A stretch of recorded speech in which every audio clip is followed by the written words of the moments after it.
Are you thinking about starting your own podcast? Don't know where to start?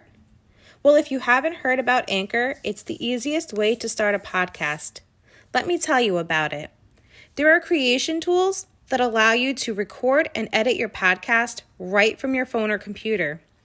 Anchor will distribute your podcast for you so it can be heard on Spotify, Apple Podcasts, and so many more. You can make money from your podcast with no minimum listenership. And best of all, it's free. It's everything you need to make a podcast in one place. Just download the free Anchor app or go to anchor.fm to get started. Hello, Candid Mamas, and welcome. You're listening to the Candid Motherhood Podcast with Roxy and Jackie, where we tell you all about the ins and outs of motherhood. We share our own life experiences to prepare you for the good, the bad, and the ugly that comes along with parenting. So grab your coffee, sit down, get comfy, and enjoy today's episode.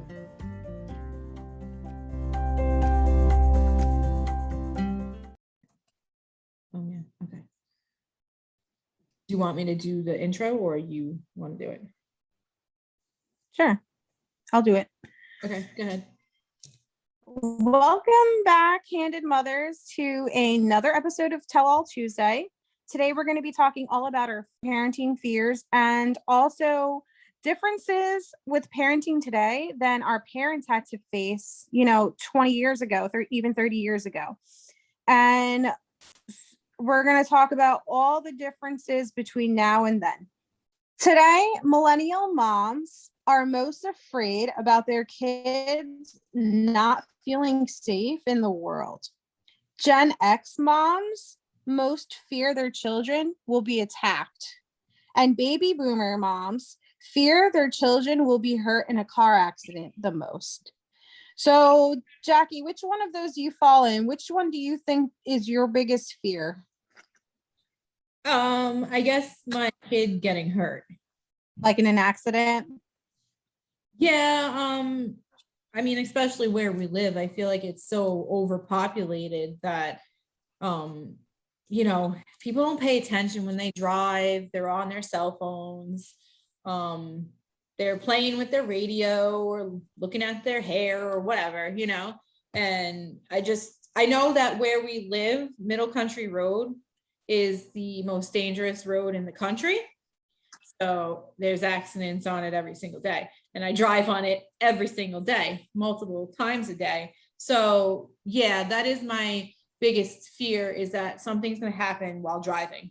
That's a really scary thought, considering that most people ages 1 to 44, the number one cause of death is car accidents. So that's a very legitimate fear to have. That's why car seat safety is so important, and seatbelt safety. You said ages 1 to 44? Yes. That's interesting. I thought the number one cause of death. I guess after 44, the number one cause of death is heart disease. I guess so. So one of my fears is, like, I have a small child. So one of my fears is choking, the baby choking. Yeah. I know that's always been a fear of mine for all my kids. And I even had a little bit of a scare with my middle kid, with Nikki. So that's always been one of my biggest fears, is them choking and me not being able to get it, out of their throat. Yeah, that's a big fear also. I mean, I know it hasn't happened with the kids or anything, but I know when Rob was younger, he had a scare and he was choking, I think, on a piece of meat. And because like his chest was so big, they weren't able to get their arms around, give him the Heimlich maneuver. So he ended up like throwing himself over a chair to help him get whatever he needed to get out, so he didn't choke and die. That's really smart. And anybody can choke, not just babies. Even adults can choke. You know what I always like? Every time I eat like a mozzarella stick, you get that feeling you have too much cheese and it just like strings in your throat and you're like, oh, I'm gonna choke. Mm-hmm. My son likes to stuff his mouth too, especially with the meat or like cold cuts and stuff. And the same thing, he balls it up in his mouth. So always have to make sure I chop everything up real small. Yeah, and you got to make sure you chop it up like horizontally or vertically, not like in half. Right. If it's like, Choke. right, if it's something like a grape or Yeah. something round like that, you need to cut it into fours. Yep. Being bullied is a big fear of mine also. Mostly with Nate, not with Lacey, only because when Nate was in public school, he really didn't like going to school. He had a lot of problems with the teachers. And as far as I knew, everything was fine with kids. But when we started private school, he said he would like the school so much better because he was being bullied in public school. And I didn't know that was even happening. So it's a little alarming also that that was happening and nobody made it aware of, nobody brought it to my attention that this was happening. So one, the teachers either didn't know, didn't see it, or they knew and they just thought, oh, it's Nate, whatever, no big deal. Or they knew about it and just didn't communicate with me, which I don't think is right, because I feel like all these schools now, all they talk about is their anti-bullying policy. Yeah, bullying was also one of my big fears too, because you never know when your kid might be afraid to come and tell you something, thinking it might make the situation worse. Yeah. Or I know like online bullying is a really big thing right now, which we'll get into more later. Mhm. But that is one of my biggest fears too. And it might not be such a big problem now that they're little, but I feel like as they get older, that it might be worse. And so that's one of my biggest fears. I mean, I know especially when I was growing up, I don't know if you want to call it bullied or being made fun of, but I remember being made fun of from day 1 to 12th grade. Like I always say, I wasn't the skinniest person in the world. So that's what I was being made fun of for being overweight. And it really traveled with me from 1st grade to 12th grade. Kids are really cool, no matter what their age. Yeah, they are.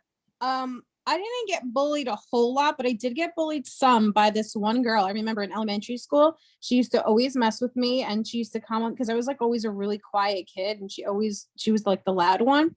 And she came up to me one day and took my glasses off my face and threw them on the floor. And I will always remember that. I think I was like in 1st or 2nd grade. Yeah. Wow, that's crazy. Mm-hmm. What's wrong with these kids? I don't know, but I just hope that my kid never has to endure anything like that. So I'm trying to teach them kindness. That way, if they're kind to somebody, maybe somebody will be kind back to them and not bully them, or at least feel bad about doing it. Well, I feel like the bullying goes hand in hand with suicide. I feel like, especially this past year, 2020, during quarantine, you saw all the time these kids, committing suicide because they couldn't go see their friends, they had no social life, or they were being bullied online. And that's another one of my biggest fears, is that my kids aren't going to talk to me about their problems, and they're going to keep it in, and then they're going to just eventually not be able to handle it themselves and do something drastic like suicide. Yeah, that's a big fear for me too. But hopefully, with the values that we've instilled with them, they know that it's bad, but you never know what's on the inside of a person if they don't tell you. And also the suicide rate, I think, has also gone up during COVID. Could also be because they're staying inside, and maybe they're staying with an abusive family member. Yeah. Or they live in a really hostile situation at home where they can't get away, where they used to be able to go to school and that used to be their safe haven. Now they can't. So I think that is a big part of it too.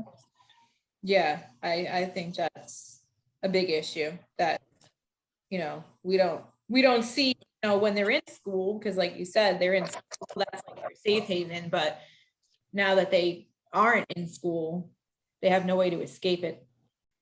I know one big thing, one fear of mine having a girl is teenage pregnancy. Oh yeah. I am so scared about that.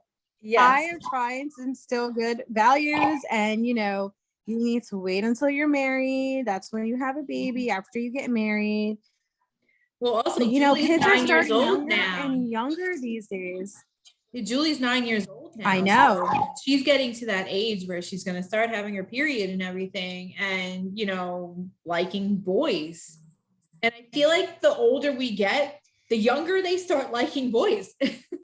It feels that way, right? Yeah. I'm not sure if that's how it's for real, but I feel like they are starting a lot younger these days than when we were kids. Because I remember when I was like, I played with dolls up until I was like 14, and some of these girls are like 8, 9 years old, and yeah, they're not even interested in playing. I mean, luckily my daughter is still interested in playing with dolls, so hopefully, Well, I was just gonna say too, we'll avoid that. I don't know if it's different with boys. I mean, Nate's 8 years old. He'll be 9 in November. He has no interest in girls. There is nothing sexual about him yet at all. Yeah, I think that seems to happen when they start puberty. Yeah. But girls do start puberty sooner than boys do. So Yeah, well, once they start. But I think that it's normal. Yeah, exactly. Well, we're gonna have another conversation. We've already had some conversations. I didn't go into too much detail because she's still little. Yeah. But when the flow starts, we will have that conversation because she needs to know. Yeah, that's definitely a big fear of mine too, because also, I mean, boys too, you don't want them to impregnate somebody. I don't want my daughter to come home. Well, that too. I don't want him to impregnate anyone. That's true too. I do have 2 boys. I need to talk to them, or at least my husband or somebody's gonna have to talk to them.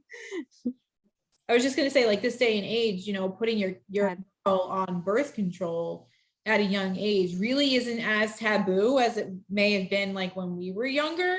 It's really a form of birth control, not necessarily just to like regulate your flow, No, it is, but my fear with that is they're going to feel more comfortable doing it because they know that there's no repercussions than if they weren't.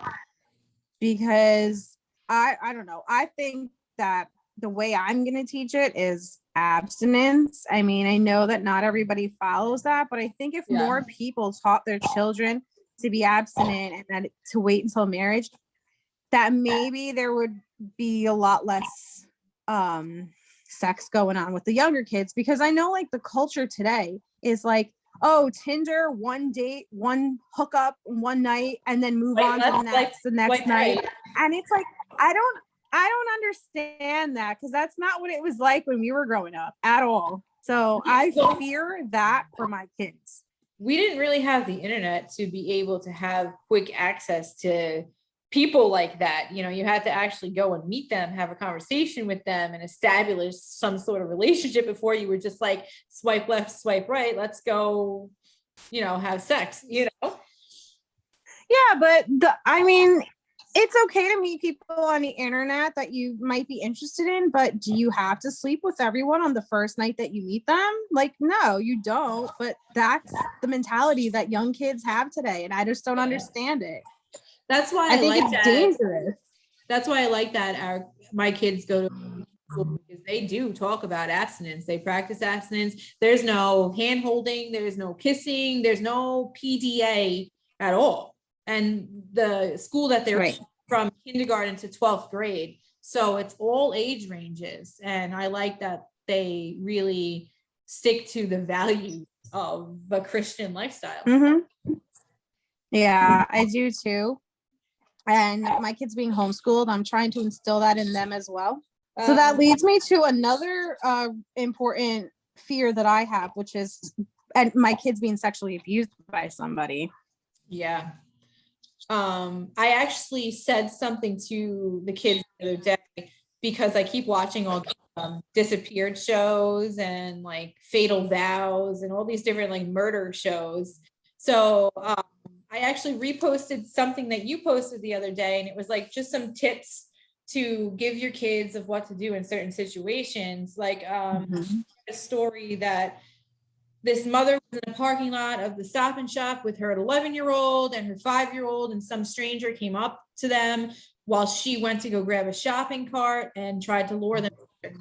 So I asked the kids the other day, what are you going to do if somebody's trying to lure you in their car, or if somebody is trying to touch you inappropriately? So I told them, this is like the only instance where you are allowed to kick, scream, bite, punch, yell, whatever you need to do to draw attention to yourself, to get yourself away from that person. But I also liked in the post that you shared that the one family had like a safe word where they knew, like, if the had said peanut butter cups, the mother knew something was wrong and she needed to go get her kid immediately. Yeah, I do like that idea too. That's something that I have to go over with my kids again, because I know I've gone over it with Julie in the past, but it's good to keep reminding them. Yeah. Especially like with Nikki now, he's, you know, getting a little bit older and he could definitely understand that stuff. Yeah, for sure. Yeah, and like I feel like it doesn't necessarily need to be gender specific, because in America right now, a huge pedophilia issue going on. So, and it's not based off of male female, it's just based off of your age. Right. And human trafficking as well. That doesn't matter the age, they hit all ages, even adults. Which I have an like my number one fear, but goes kind of with the human trafficking. We'll get into that after we go through a few other fears. We're gonna save our number one fear for last. Yeah. So a couple of things that I'm afraid of that have to maybe do with my parenting style. Like, I'm afraid that maybe my kids might grow up resenting me for something, maybe because of like something I'm doing parenting wise. That's one of my fears, because I don't want them to resent me. My mother-in-law tells me all the time that no matter what you do, your kids are going to grow up resenting you for something. Well, I'm going to try to minimize that as much as possible, but I'm not sure how, because I feel like sometimes I'm doing great, and at other times I feel like I'm a complete failure at parenting. It's really hard, because it's hard not to show your bad side, I guess, if you will, with like your emotions or the things that you say. Like for me, I have a potty mouth and I curse nonstop. And Nathan's always like, why'd you have to curse? I'm like, because I can, like, leave me alone, you know? But I know my mannerisms, they are starting to do some good, some bad. Right. You know?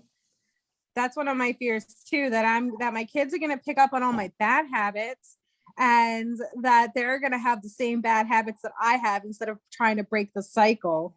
Yeah. I mean, I know, like when I was a kid, you know, my parents, they weren't very strict, and I had everything I ever wanted, but I still rebelled. I still went out and did bad things, did drugs, hung out with people I wasn't supposed to hang out with, you know. I don't know. I feel like no matter what you do to your kid, they're gonna end up not liking you for some of the decisions you made. They don't understand it, and they will eventually when they get older, when they have their own kids, or even if they don't have their own, it's going with age. But as young adults, they just want to do what they want to do. They know everything. That's what I was gonna say. They always think they know better than you when they're teenagers, and so did we. We thought we knew more than our parents too. We're like, what do our parents know? They're old. They have no idea what life is like being a teenager, not realizing that they were there just a couple years ago, what it felt like just a couple years ago. Oh, I was so nasty to my parents from like 12 to probably 20, because that's when I moved out. But I remember going to the mall with them when I was like 11. And then a year or two later, 12 or 13, I was at the mall with them, and I'm like, ugh, I don't want to be seen with these people. Like, go away. But it was like, yeah, really? there comes a point where you're embarrassed by your parents. I don't know exactly when that happens, but I do remember that being a thing for me too, where like, Mom, can I just like go on my own and meet you later? Right. Let's see. I think another fear of mine that goes with that is really like your kid being able to live up to their full potential and not be a moocher. So like, I would prefer my kids not to work and to focus on school and to focus on getting into a good college and getting a degree. Because I know when I was 14, I had my first job. And like my parents said to me, you want a cell phone? Go get a job. So obviously I had to work because I wanted these things. But I also felt like that deterred me from using my potential and getting a degree and going to college and getting a good job, because I realized I wanted to make money and not go to school. So I really would prefer my kids to focus on sports and school and maybe get some scholarships and not so much on worry about working. I think working is not necessarily a bad thing, but when it interferes with your schoolwork, it can be. And I think that kids have a lot of things going on, like extracurriculars. I know when I was like about 16, that's when I got my first job. And that's because that's when I got my car and my license, and I wanted to be independent. I wanted to be able to pay for gas and my insurance. And I wanted to do these things. So I didn't mind working. I put in the extra hours, like I talked about before, like I liked school. So that never stopped me from wanting to go to school. I just had to work a little bit harder and get my work done, after schoolwork. See, I like didn't necessarily want to work, but my parents, like I said, gave me everything, but there came a point where they were like, I'm not gonna do it anymore. So you want a car, you want a cell phone, you need to get a job. So my first job, I was a camp counselor, and I couldn't drive because I was only 14. So my dad drove me and picked me up. But I think I worked from July to the end of August, and I made $300 for the entire time that I worked. And they only paid you once, like at the end of the season. So it's not like I got a paycheck every week. But I just remember like having $300 when you're 14. I went to the mall. I was like rich at the time. I was just going to say that when you're 14 back then, $300, that's amazing. Like that's 3 years worth of birthdays. Yeah, I went on a shopping spree. I got so much stuff for $300. Now $300 gets you nothing. That barely gets you food at the grocery store for 2 weeks. Exactly. So do you have any other fears before we go into our number one fear? I have a couple more fears. I am fearful that I will parent my kids out of guilt or use my personal experiences to make up for my child's life. For example, like if my parents never let me eat candy when I was a kid or something like that, and then I just let my kids eat candy whenever they want because I'm afraid of that.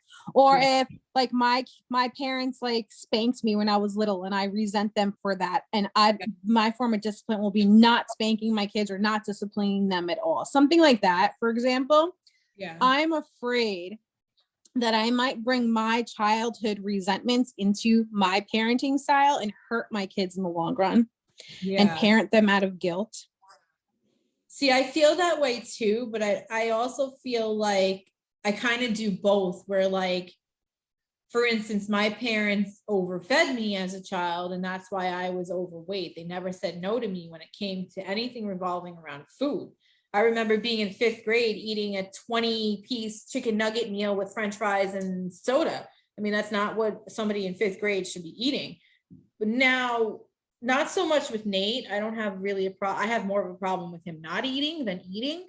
But with Lacey, she is just like food. Everything is food. And after a while of saying no so many times, you give in. And I can see like how my parents were just like probably just gave in because I was annoying and I was just like throwing tantrums because I wanted more food. But I see now that Lacey is just really having that same issue as me. When I was a kid, I just can't really say no that often, and it's almost becoming an issue.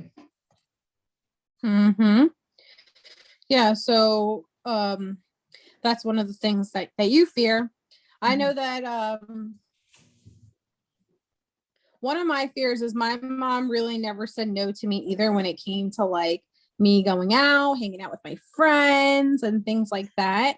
But I know that a lot of the times when I said I was going to be such and such place, that maybe we weren't going to that place. Maybe we really were going like to the movies or some place that I really wasn't allowed to go. So I'm afraid that if I let like my daughter do all those things, that maybe she's going to do the same things that I did. So I'm like more like, okay, maybe not go out. But I also don't want to hold her from being social. So it's a hard dilemma. I remember when we were teens, we wanted to stay out, and I don't remember who we were staying with, but we were just hanging out in the car. And I remember I called up my mom and said I was staying at your house. You called up your mom and said that you were staying at my house, and we ended up staying at a friend's house. But like the same thing, I know when I grew up as a kid, my dad would definitely hit me with a belt. I mean, the last time I remember being hit, I was 16 years old, and we had just gotten back from a trip to New Mexico, and I don't know what the hell I did to him, but he beat me with a fucking shoe. And I ended up getting so mad that like I slammed my door, and I ended up locking myself in the room somehow. I didn't even go to school the next day because I couldn't even get out of my room, but my mom had to pull him off of me. And I mean, just thinking about that, I won't put a hand on these kids, especially, I mean, now it's really a taboo thing. You're not supposed to, kids, if you do, you're not supposed to talk about it. Well, I think our generation, that was still the mentality. Like, that's how you discipline your kids, with a belt or with a, with a backhand. If mom comes with the spoon, you better go running. Oh yeah. I used to laugh because my uncle's not too much older than me. He's only 9 years older. And my grandma used to have to chase him around. She's this tiny little thing. And he's like this tall, like a foot and a half taller than her. And she's running around the dining room table, chasing him back and forth. I always remember that. My grandma couldn't even keep a straight face. She'd end up starting laughing. She thought it was so funny. I bet you though, he was scared of her. Maybe he probably was, because he knew she was gonna, when she got a hold of him, she was gonna beat him senseless. But he probably deserved it. As kids, my mom, she used to save the discipline for my dad, and she'd be like, if you did something wrong, she'd be like, just wait till your dad gets home. And then like 8 hours later, my dad would come home and beat you with a belt, and you didn't even remember what the heck you did wrong. So I don't agree with that. I think that if you're going to discipline your kid, it needs to happen in the moment. I also don't agree with hitting with the belt. I mean, I've threatened it with my kids before when they really are not listening, but I never actually do it. I've never done it. If I tell them something like 3 or 4 times and they're still not listening, and I put them in timeout and they're still not listening, I will give them a little spank on the booty. Yeah. See, I'm like your mom in a way, because there are times where I just can't get them to listen to me. So I tell them, all right, wait till your father gets home. And for some reason, they have fear in them when it comes to dad, and they listen to him better. But we've never hit the kids or anything like that. The discipline that we would do for them is make them stand and face the wall and hold their hands up until they were so tired they couldn't hold their hands up any longer, to just show them like, I'm not going to hit you, but you need to learn from your mistake too. Can't just say, oh, that was bad, don't do that again. Like, they're never going to learn.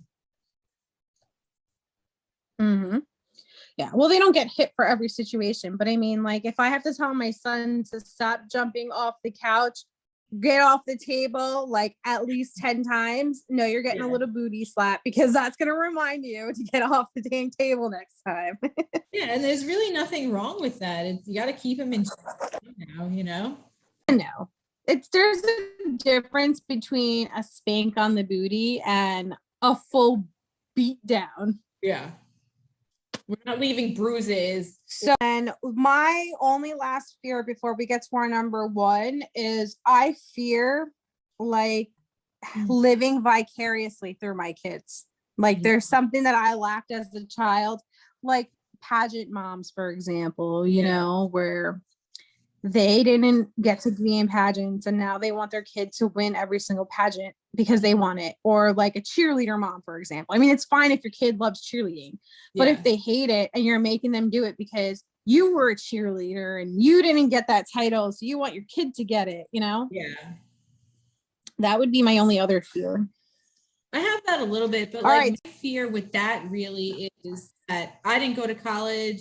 I worked in retail for 18 years. So it was, a decent job, but it really didn't get me to my full potential. So I tell the kids all the time now, go to college, pick a job that you're going to make a ton of money. But I don't know that that's really like me living vicariously through them. I just want the best for them. Mm-hmm. So I think this goes for you too, that our number one fear is our children being kidnapped or abducted. So I have some interesting facts about that kind of blew me away a little bit, just to know this. So in the United States, there are 460,000 children reported missing every year. And out of that, 2,300 children. Yeah. So out of that, 2,300 children go missing every single day. And so there's three different kinds of abductions or kidnapping, if you will. One is family related, one is non-family related, and the other one is like a runaway, or they call them throwaways. So for the family related ones, the statistics that I have are 81% of them are 12 years or older. 78% of the abductors were non-custodial parents. 35% of them were children between the ages of 6 to 11, and 24% of the abductions lasted between 1 week to 1 month. So now it changes pretty drastically when it comes to non-family related, and this is where this scares me the most. So it's still the same. 81% of them were 12 years or older.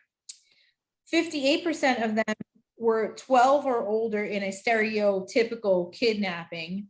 40% of those stereotypical kidnappings, the child was killed. And in another 4%, the child was not recovered. And 86% of the perpetrators were male, and the abducted children are predominantly female. And then nearly 50% of all the victims were sexually assaulted. So those statistics were pretty alarming to me, that 40% of those 81% of the people that were abducted, so more than half, were killed. And then 4% of those people that were killed never recovered. The next one is runaways. So 2/3 of the runaways are between 15 and 17 years old. The male to female ratio is equal. And then more than 50% returned home in the same week. And 99% of them eventually returned home. And then 21% of those runaways were either physically or sexually assaulted at home. Wow. Yeah. Those statistics are pretty scary. Yeah, I mean, just think about, I think there's 7 billion people in the world. Within the United States, I think there's like 30 million people, something like that. So out of 30 million people, 2,300 children get abducted daily. That's very scary.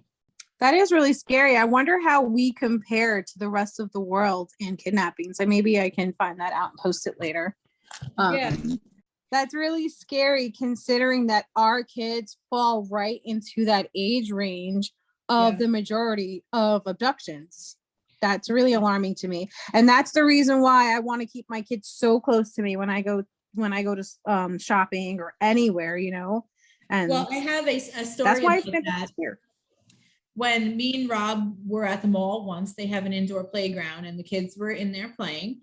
And this woman was not paying attention to her child. She was on her cell phone, and the kid went and ran out of the place and was like going into Sears.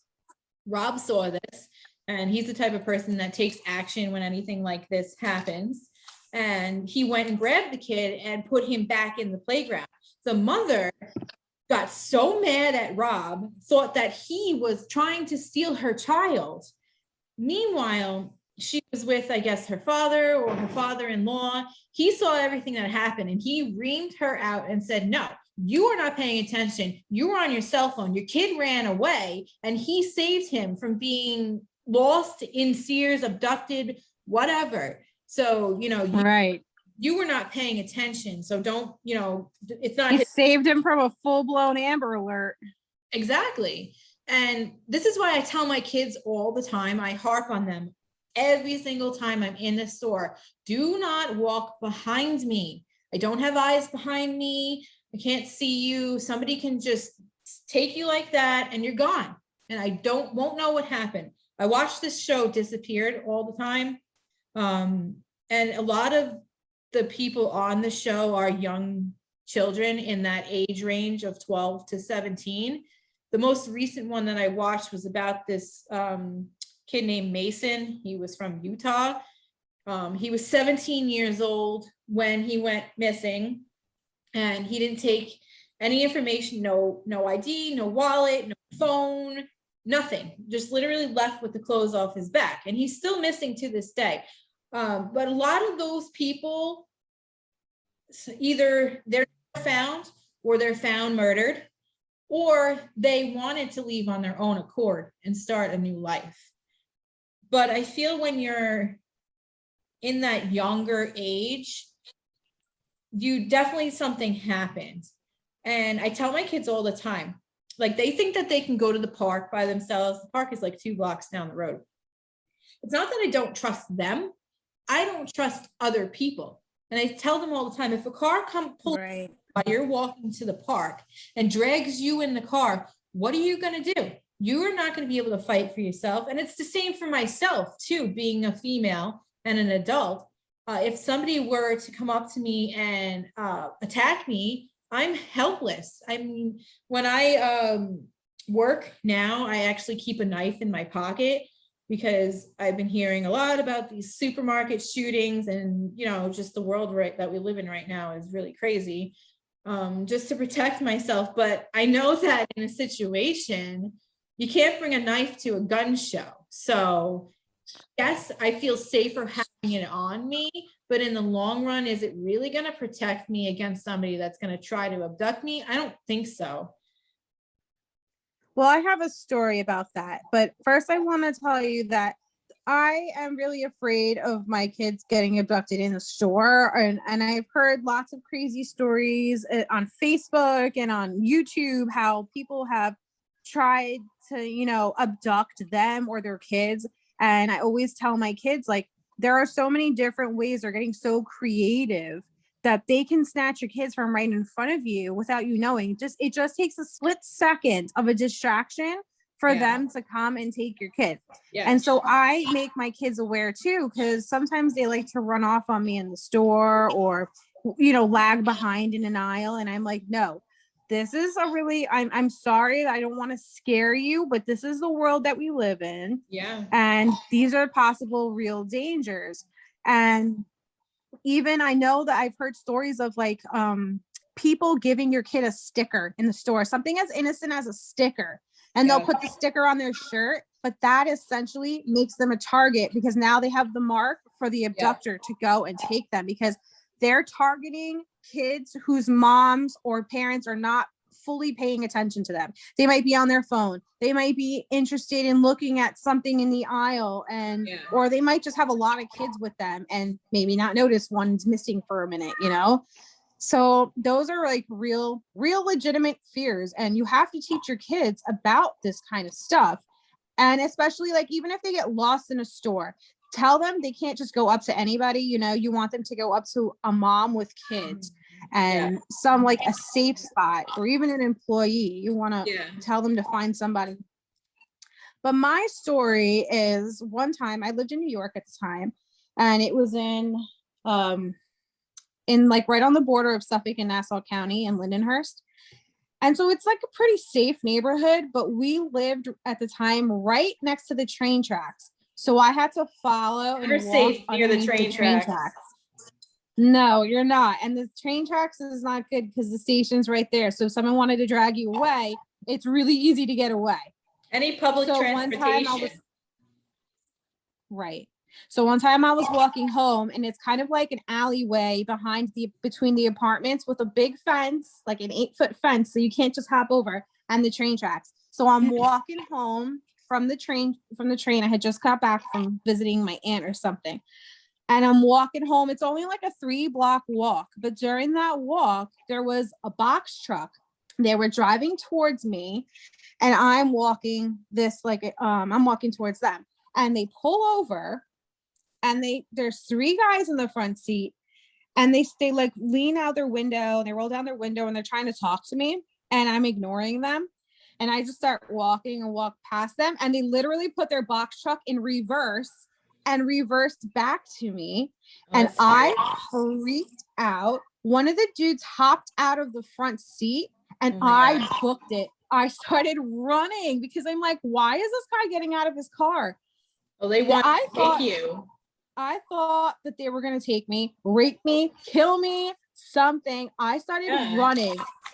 I never ran so fast in my life. I got home so out of breath, and Martin was like, what's going on? And I told him, and he thought I was joking. He thought I wasn't being serious. But for me, that was a real fear. No, yeah, that's creepy because I mean, the guy got out of his car, so. Yeah. And there was 3 guys. What was I going to do against 3 guys? I already had my keys ready in my hand like this, like ready to jab them in the eye, whatever I needed to do. But I tell Rob all the time, I got my long fingernails. I don't give a shit. I'll stab you right in the eyeballs. Gouge the eyes. Yeah. Either that or kick them where it hurts. Yeah. I know though, last year, we saw a lot on the news with all these human trafficking, pedophilia stuff going on. Mm-hmm. Trump uncovered thousands and thousands of children that were being held against their will, and some of them had been gone for years and years. And it's just so scary to think that somebody can just take you in an instant, and you could be like these families on the Disappeared show, where you're 1 minute your child's there and the next minute they're gone, and they never ever come back. You never see them because they get put through that human trafficking, sex trafficking ring, and they get sold and bought and sold and bought, and they're just all over the place. I was also watched another documentary recently. It was on these 2 murderers. They were called the Candyman and the Clown, and his last name was Gacy. Mm-hmm. I don't remember the other guy's name, but this happened back in the 70s and the 80s, I'm pretty sure. But between the both of them, they ended up murdering, I think, around 30 kids each. But these kids were often kids that were in the foster care system, or just neglected children, or they came from abusive homes. They were runaways. So they were, kind of forgotten. They're targets. Yeah. So what they would do, and this one guy, the clown guy who was sick, he would lure them to his house. And he said, one of them said that they were in a Boy Scout. They ran a Boy Scouts. It was a fake Boy Scout. It was there to get them to do sexual acts that they taped and filmed, and to abuse them. And I guess, when you get older, they don't need you anymore. That's when they kill you off or dump you somewhere. And this guy had all of his children. They were all buried in his house under barbecue pits and underneath the house and stuff. And it's just really, they had a reporter that interviewed him that said, this guy did this. He's like your friendly neighbor. And you hear about this stuff all the time. One specific girl, I don't remember her name, but she was abducted and she was held in a basement of this guy's house for probably 10, 15 years. And the neighbors thought nothing of this. Oh, I know who you're talking about. The 3 girls, right? Yeah, I don't remember their names, but the neighbors thought nothing of Amanda. Yeah, maybe that was her name. Her name was Amanda. But, you know, the neighbor thought nothing of this guy. He thought he was a normal guy that lived next door. Meanwhile, come 10, 15 years later, they finally escaped and they were changed. They had his babies, and it's really sickening to me that to think of all these kids that, you know, 2,300 kids go missing a day. How many of them come back? Yeah. The ones that do come back completely traumatized because of everything that they've been through, if they do make it out alive, that their lives are literally never going to be the same. These trafficking rings, they go deep. They're not just like, oh, two guys on the street that want to know. Like they're just the middlemen. They take the women or the babies and they give them to somebody else, and then they sell them to somebody else. And those are really the evil that they go through is unfathomable. And it's oftentimes led by drug cartels. I saw one of these episodes. I don't think it was the Disappeared show. It was another show where this family took a cruise back in like 1999, and their daughter, I think, was 21 time. They went to Curacao, and the daughter was there one morning on the balcony, and then a few hours later she was gone. And the show just aired recently, so it had been, I think, 25 years that she had been missing. And there were some clues that came along that she was still on the island. She was being held by these drug cartels, these sex traffickers. She was enslaved, really. That's what you are, is a slave to sex. And she was a prostitute. And they found pictures of her online as like one of the girls that were offered in this prostitution thing. And unfortunately, her parents still never found her. But also another one that sticks in my mind is Natalie Holloway, the girl that went on a class trip to, I think, Mexico or one of the islands and never came back. I mean, her mother, they eventually found the body because the guy that murdered her got caught pretty much doing the same thing to somebody else. But oftentimes these families are left with unsolved mysteries. And I think that's going to hurt the most. Yep. It's like knowing that my child disappeared and I don't have that closure of knowing whether they're alive or dead. Yeah, I think that's the worst part, is not knowing. Like, of course, it hurts when your child is dead. Like that's going to rip you to shreds, but at least the not knowing, I think is so much worse because you run every scenario through your head. I don't know how these parents deal with the loss of a child. You know, they always say you're not supposed to bury your children. And I believe that. And I tell Rob all the time, if something like that were to happen and we lost one of our children, that would be the end of me. That would be the end of my life. I wouldn't be able to go on. I think about that. From time to time, anxiety brings you there when you're worried or when you're, what would happen if that happened. And you never know until you're in that situation, but I know that I definitely would not be the same person that I am today. Well, that brings us to our last segment, which really talks mostly about the differences that we face today as parents that our parents never had to face. And a lot of that is revolving around the internet, because the internet wasn't really a thing when our parents were going. I mean, it started maybe when we were teenagers, but it's not really something that they needed to think about when we were little. And it's alarming, the statistics that happens today. Like by the time your child is 2 years old, 95% of them would have already have access to the internet.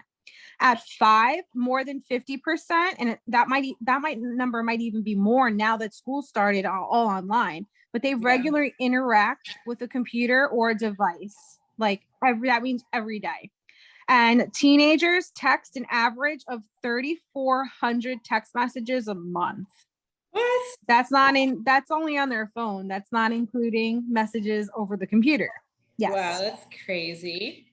It's insane. Like, I was gonna say, I feel like we're the best generation in that sense, because we started out, no technology, but we grew with the times, and we grew with the technology. We were the first ones to use iPhones. We were the first ones to really have computers and internet and all that. That's why I feel like we're the best generation.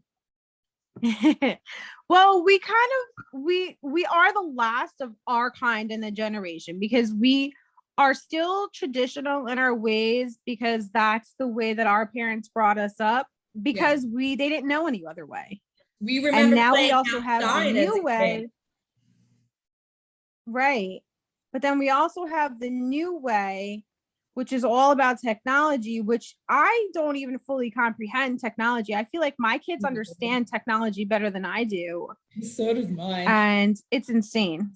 I ask Nate all the time. I'm like, but I think I don't even know what I'm doing. Yeah, I'm trying to do, like, I'm on a FaceTime call with somebody, or one of those like messenger calls. Yeah. And the other person's like doing all these like filters and stuff, and I'm like, I don't even know how to do that. Like, I'm like, Julie, show me how to get to the filters so I can play around too. I feel like such an old lady when it comes to this stuff. She knows how to do more than I do, and she's only 9. Yeah. They're born with technology in their hands, though. I mean, like, everywhere you look, even the billboards are TVs now. Yeah. But I feel like that's why our generation is the best, because we grew up playing outside and, watching TV, pretty much, where, you really didn't have a remote. You had to get up and change the channel. And then we progressed into the technology. That's so funny you mentioned that about the getting up to change the TV, because my grandma, she used to have one of these really old dial TVs that probably some people don't even know that they ever existed. But you had to like literally get up, and it only had like 20 channels, and you'd have to turn the knob that kind of looked like a stove knob. And you'd have to, the top one goes like the antenna, which one, and then the bottom one is the actual channel. And my grandma had one, and my uncle used to make me get up to change the channel. Roxy, do me a favor, please. Can you put on channel 10 for me? Give it on channel 5. And I had to be his little remote control and get up and change the channel. You know what's funny? I was at my parents' house the other day, and they still have a landline that's like a phone on the wall where you dial. And I told Nate, I said, I didn't know that still existed. I know. Well, they got like a new phone, and I said, where did you even get this phone from? This thing is from like 1980. But it was the rotary phone where you had to, dial one number at a time. Yep. But I told Nate, I said, and if you messed up, you had to hang up and start all over. But I asked Nate, I said, how do you use this phone? And he actually knew how to use it, which I was surprised. But nowadays, it's funny. You ask these kids, so what's the symbol for taking a picture? And they go and like they tap their phone. We would go like we're actually snapping a photo.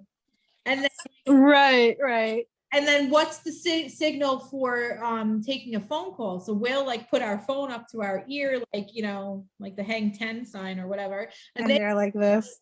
Palm against their ear. So they don't know anything different. They don't know of a life without internet. And if they did, they'd be very upset. Oh, I know. The whole house is quiet until the internet goes out, right? And then everyone's like, Mom, what happened to the internet? Oh my God. Yeah, 5 seconds off the internet. Oh, it's a tragedy. Meanwhile, when we were used the internet, it was dial up. And then if somebody picked up the telephone, you got kicked off the internet. Or if you're getting on at like prime time, it would give you the busy signal. And you're like, damn, my friends are waiting for me. I miss those times though. Me and you used to be on AOL all the time on the chat rooms on AIM talking to people. My mom would have to drag me off the computer. So I can't even imagine what it's like for kids that never knew the difference. Yeah, but I feel like these kids are in a way not enjoying the best of life. They do like the outside. I mean, my kids like the outside, but a lot of the times they'd rather be on their computer and on the iPads, on their Switches, playing their games, and they're kind of isolates them. Yeah, well, I think it's really good for parents to monitor all their children's activity. I don't care how old you are. If you're still living at home, you're getting monitored. I would probably say like 20 and under, Well, because it's like I there's said, a lot of dangers. yeah. Well, it's like I said the other day where I want to put a GPS tracker on my kids when they get cell phones. It's like the same thing with monitoring their internet. The problem is you just can't trust anybody anymore. Even if they're your neighbor, like when we were kids, our neighbors were people you went to hang out with and stuff. Now the neighbors are like non-existent. You don't even want to talk to them. Like, leave me alone. Well, I think the difference is that back then, without technology, everyone had to go and talk face to face. So there really wasn't as much to hide, like if you went to your neighbor's house, you pretty much went inside their house and knew a lot more about them than you know now. Like this day and age, it's so easy to hide because you can order everything online. You don't even have to leave your house. You don't have to talk to anybody. Everything's done remotely. So really, it's like getting to know your neighbor, unless you're catching them taking the garbage out or something. Like really, there's no reason for them to go outside. So, but back in the day, it was different. I feel like everybody is more introvert now. There's a comedy skit that I don't remember who did it, but they talk about like back then versus now. Like back then, your mother or your grandma had that cake that was for company and you could never eat it because that was the cake for company. And if somebody knocked on the door, you invited them in to have cake. You just always had cake for company. Now if somebody knocks on the door, I'm not answering it. Pretend, be quiet. They're hiding behind the couch, right? Yeah, shut the lights off. Nobody's home. Exactly. Were you expecting someone? I don't know. Looking out the window. No, that is how it is because you don't really expect, like most of the time people will call you before they're coming over, first of all. So unless you're expecting somebody, unless you're expecting somebody, really, it's like, who's coming to my door? Who's coming unannounced? Yeah, it's like, how dare you knock on my door? My sister came over unannounced the other day and I'm like, what is she doing here? Like people just visit each other. Like I forgot that happens, she didn't call first. So it surprised me. Yeah, I mean, I know my grandma was the type of person that had that company cake. And if you came over she had cake for you. Mm-hmm. But along with the internet, as much fun as it was with us growing up, there also is a lot of dangers with the internet. And I think that we learned a lot of that firsthand because we grew up with the internet, like you said. Yeah. But our parents, they never knew the dangers of the internet. They didn't know everything that there really was to know to be cautious about. So I feel like the parents that don't know, like maybe older parents or something like that, grandparents that are raising their grandkids as their children, they don't really know all the dangers. So I think that is definitely something that's different from our generation to our parents' generation as far as parenting goes, because there's so much to worry about on the internet these days. Not just who are they talking to, but what websites are they visiting? What are people sending them pictures? Are they sending pictures to somebody? What videos are they watching on YouTube? Because there's so many really bad ones out there. And just like overall, like you have to worry about brainwashing. There are a lot of videos and media out there that is put out there just solely to brainwash your children. And you don't realize it because it happens really slowly, but it's really scary. And not only that, but like child predators and pedophiles and all the grooming. Well, I think too that these kids are just so used to instant gratification where we necessarily didn't have that to begin with. We still read newspapers and magazines, where now you go pick up a Star magazine, for instance, everything in it is old news because you just click on your phone and it's all right there. Just recently, Rob told me recently something about the website OnlyFans and how they have on there, it's like a fine line of pedophilia, but it's not pedophilia, but it is. It's like young kids and there's pictures of them and pictures of them like putting on different outfits and stuff. And it's acceptable to the OnlyFans page, which to me, that website is really disgusting and disturbing. But I know when right, but those types of things, like, okay, you know that that's bad. So if you were to go there knowing that that's what you were going there for, you definitely would not go there. But the thing about the internet is that they're grooming our kids at such a young age to think that this is normal. And then they push the bar a little higher and say, this is normal and this is normal. And they're throwing it in everywhere, in the TV, in the YouTube videos, in the commercials, in everywhere, that our kids are starting to get desensitized to certain things, thinking like, oh, this is normal. I've seen this my whole life, so there's no danger in this. But really, that's a huge danger. I know when I was younger, I bought my first computer. I was in 8th grade, so I was like 12 years old. And we were all over those chat rooms on AIM, you know, and I met a lot of people off the internet, a lot of guys. And some of them even came to my house when I was like 14, 15 years old. My parents let them come to the house. I mean, but at the time, I feel like it really wasn't like a predator situation, and maybe more of like a catfishing situation where the person pretended to be somebody that they weren't. There was I never had an instance though where I met somebody that they weren't who they said they were. Just gonna say, I definitely went out on a limb with that type of stuff and met people that I probably shouldn't have met. Yeah, I agree with that. I remember when you were doing that kind of stuff, and I was just trying to talk you out of it all the time. But I think that even for the predators back then, they didn't really, it was all new to them too. You know, the internet wasn't just new to us, it was new to everyone. Yeah. So in that sense, I feel like predators have learned a lot of tricks along the way. Yes. To like up their game. You know what I mean? So maybe the dangers weren't as big even though they were there. One of my other favorite shows is Dateline. I don't know if you've seen it. Yeah. Oh, yeah, I watch all those shows. You know, I've seen that. Yeah. I love that crap because these guys, and it's always older men, sometimes younger men, they go to meet an 11-year-old, a 12-year-old, they bring condoms with them, they bring alcohol, and then you get caught. Oh, those weren't my intentions. Okay, why'd you bring condoms? Why'd you bring alcohol? What was your intention? You just had them on you? I mean, come on. Yeah, you just carry them around just in case. My sister's ex-boyfriend, he ended up spending 8 years in jail because he moved to Arizona. He told her he was going to Arizona to pursue an aviation career. He was not there to pursue an aviation career. He was there because he was a child pedophile. He was a pedophile, and he had 11 counts of pedophilia and things like that against him.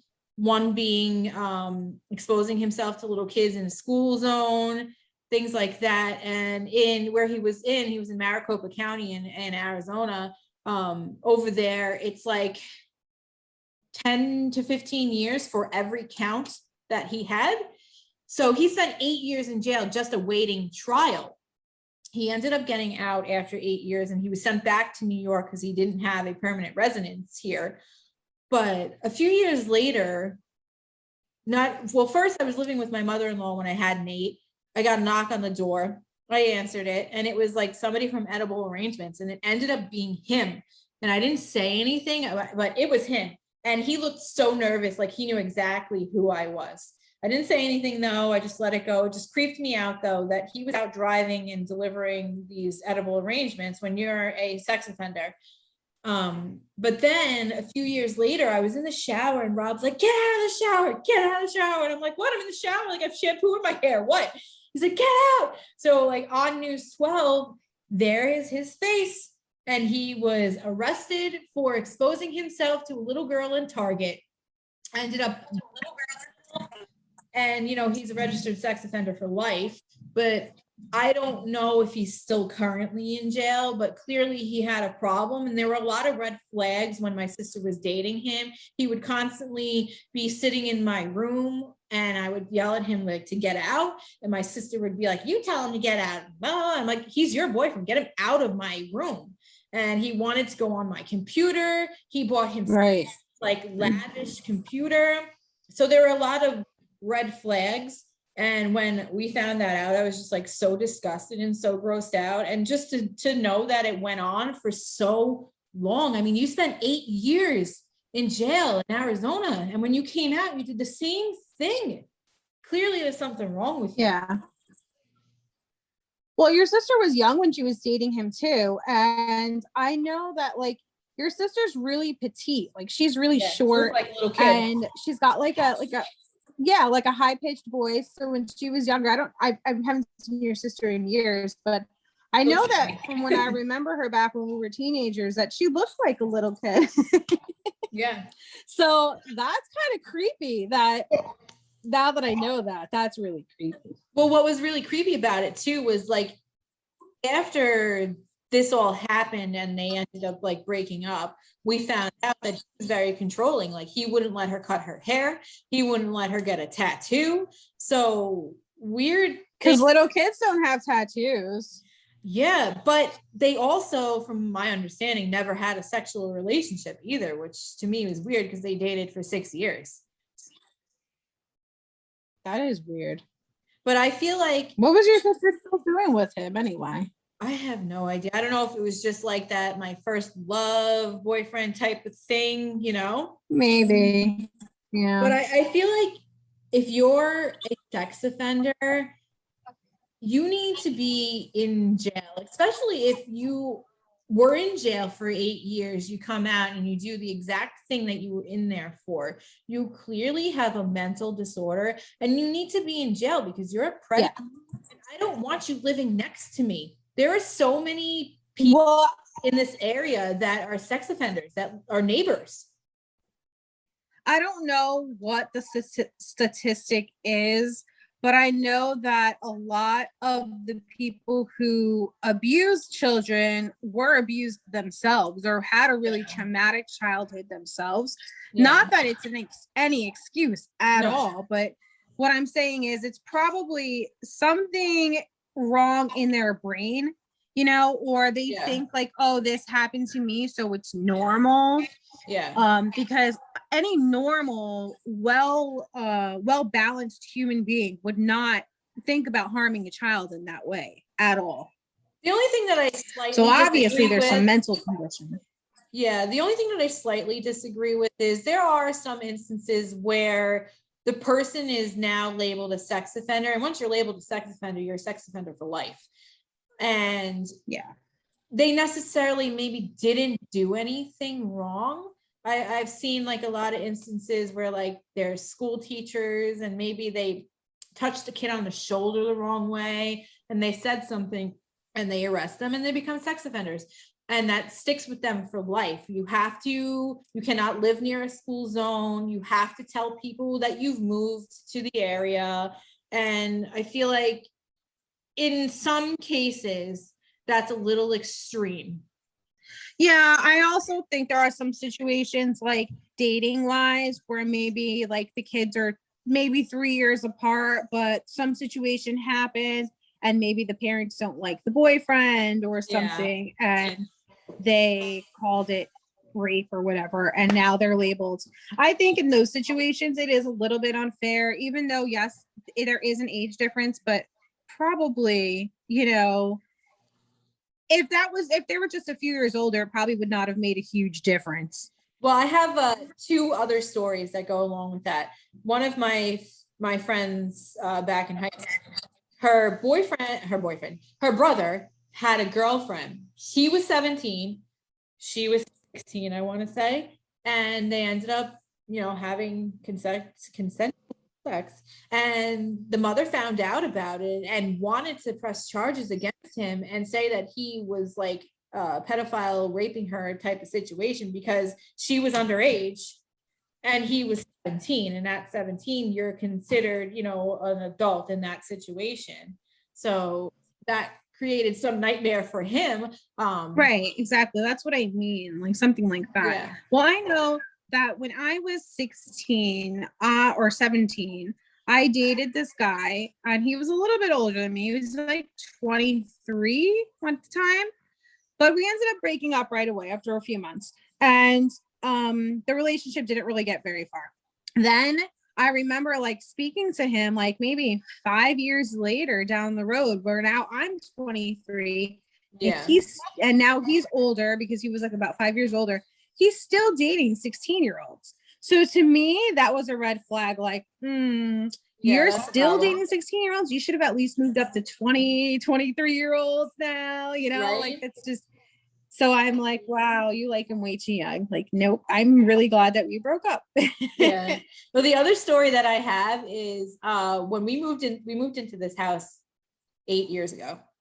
We found out when we moved in, the previous owner, her son was a sex offender. He had been caught like staring at the neighbor's kids, and this was known as like the sex offender house.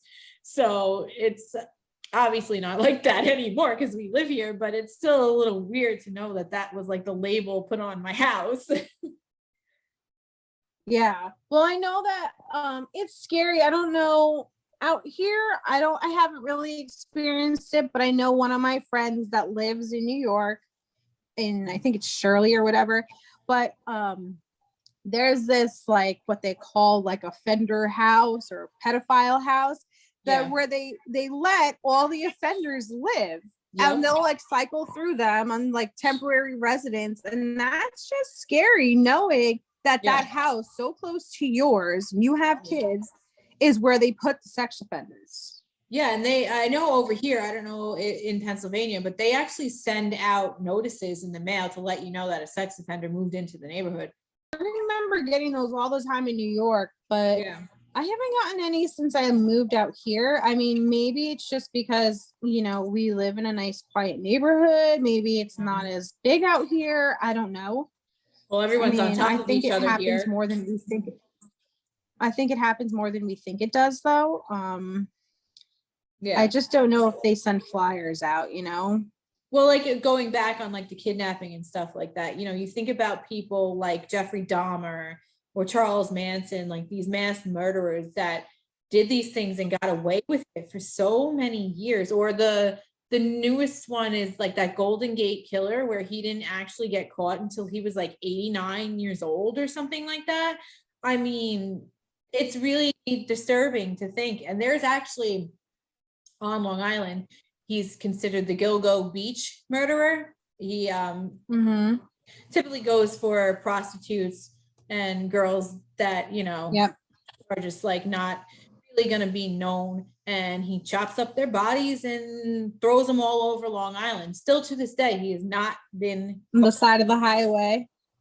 He has not been caught to this day. I feel like he might be like somebody that's a cop or somebody that's involved in the law, you know? Maybe. But it's just scary. You never know. Like literally nobody can be trusted these days. Yeah, you can't trust anybody these days. And you may think that you know somebody, and then you find out later on that they did all these terrible, horrible things. And you're like, wow, I really did not know that person at all. They're good actors. Yeah, I mean, the facades people live are pretty incredible. Besides, like pedophiles and stuff like that, which is one of the biggest things. I know that online bullying is also a really big thing that we didn't really necessarily face as kids, but our kids are facing, and our parents didn't really have to deal with that, but we do.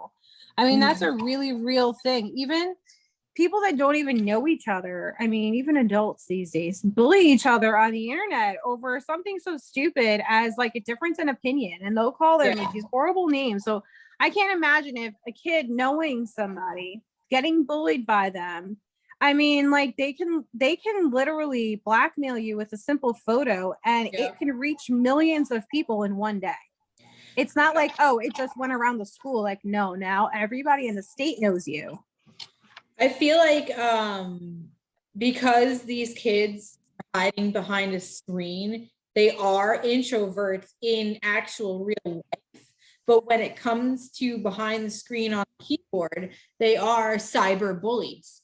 And you know, one of the things that I actually, it wasn't last year, it was the year before that, I actually asked my kid about this MoMo character that was all over the place.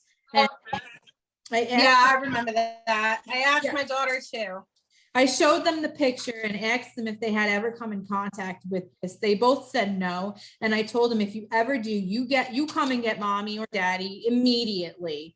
And it's just scary to think that something like that could influence a younger person to do bad things and eventually killing themselves, hurting other people, things like that. It's just really sick. It is, and that falls into the category of the grooming thing, where, you know, we see that as a bad thing, but kids are being constantly exposed to stuff like this, not even knowing, like subliminally. But really, it makes a huge impact on them, especially the younger they are, because they're exposed to it more, and their brains don't really comprehend what's going on. Like, I remember when I was a kid, and we were just starting out on the internet, we'd go into the chat rooms and stuff. You know, people would ask you the ASL, right? Yes. Age, sex, location. Yes. And and we always used to lie. Like, I remember being like 15, 16. I knew that there was like creepy people trying to get you to like give them information and stuff. Yeah. I don't know how I knew. I just always was aware of that. But I'd say sometimes like, oh, I'm 11, I'm a girl, and I'm from New York or whatever. And then the conversation would keep going, even though they knew I was 11. And I'm like, so I'd let it go on for a while until they asked you if you wanted to like cyber sex. That's what we used to call it back then. Yep.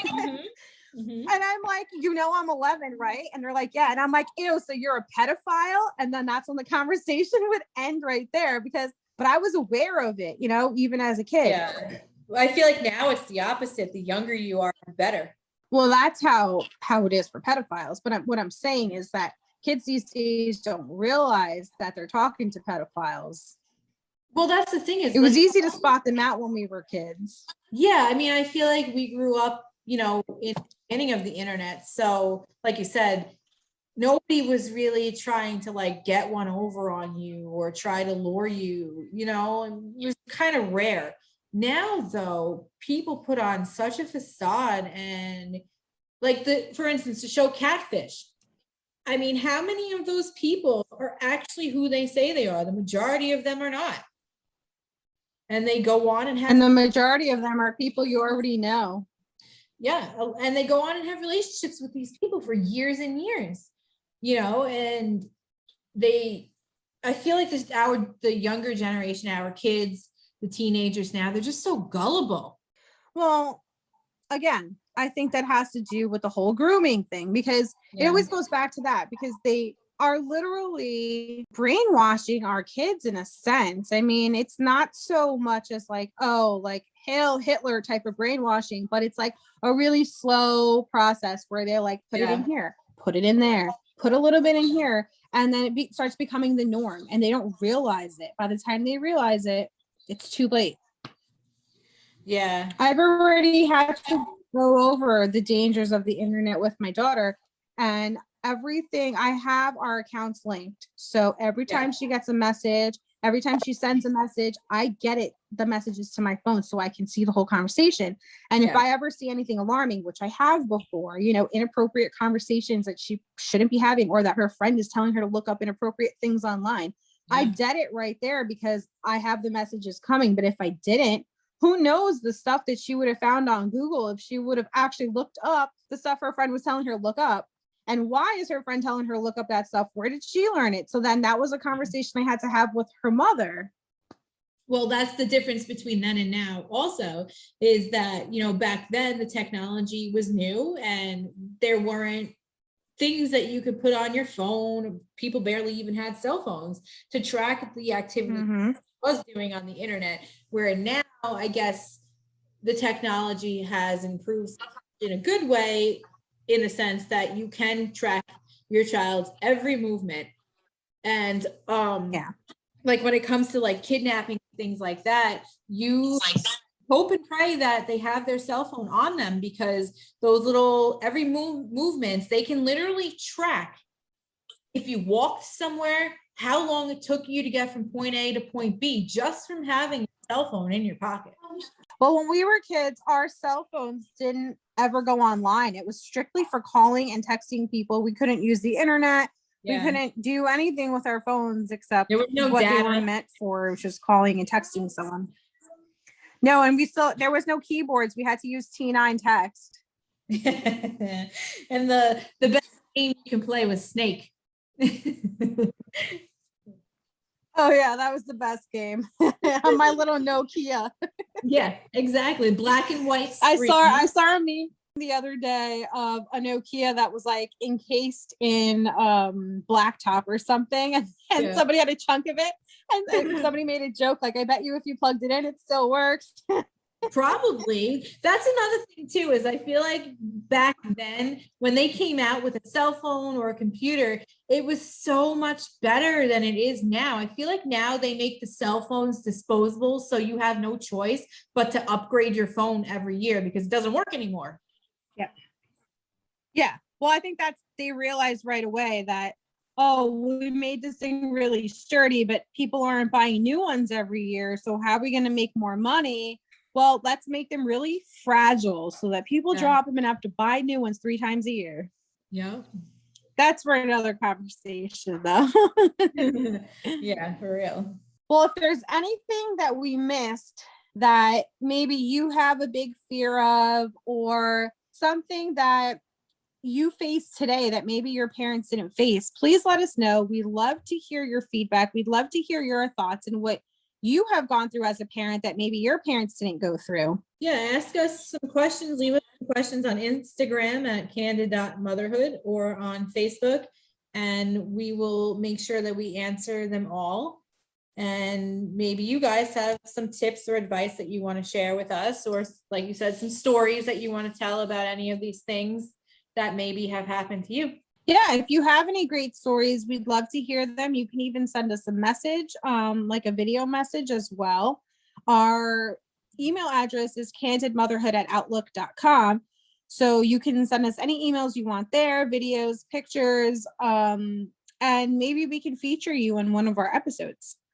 We're also looking into having some special guests join us in future episodes, so stay tuned for more information on that. Thank you for listening, and we will have another episode out on Friday. Thank you so much for listening to Candid Motherhood Podcast. We hope you enjoyed today's episode. Please subscribe, share, and rate our podcast. If you have any ideas for future episodes or want to learn more about us, please follow us on Facebook and Instagram at candid.motherhood and on Twitter at @cmotherhood. We appreciate your love and support. Until next time, thank you, Candid Mamas.